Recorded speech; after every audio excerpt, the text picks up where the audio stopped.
Point of Care African Swine Fever Virus Detection System dinevelop ng Industrial Technology Development Institute ng Department of Science and Technology.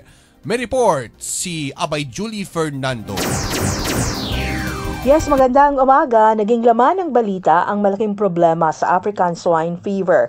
Ito'y problema hindi lamang dito sa bansa, kundi sa iba't ibang parte ng mundo at ngayon ay naobserbahan ang pagtaas ng kaso ng ASF sa Bohol. Kaya malaking tulong ang na-develop po na Point of Care African Swine Fever Virus Detection System ng Industrial Technology Development Institute ng Department of Science and Technology. Nagkaroon tayo ng panayam with Mr. John Paulo Jose na siyang lead sa ASF Virus Detection System.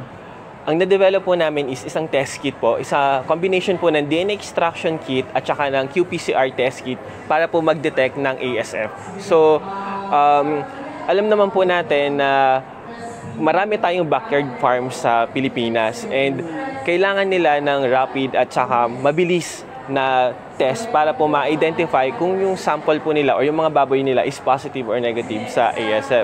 So, though meron po existing na mga test, pero yung mga existing test po is ginagawa po siya sa laboratory, pinapadala po natin yung samples, mag-aantay pa po tayo ng ilang araw para makuha yung results.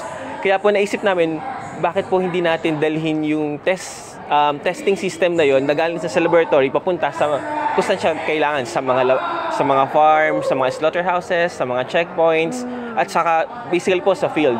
So yung na-develop po namin na system is point of care. Pwede po siyang gawin sa field or dun sa area po mismo, kaya po siya natawag na point of care or point of need. So on-site, very simple po siya gamitin.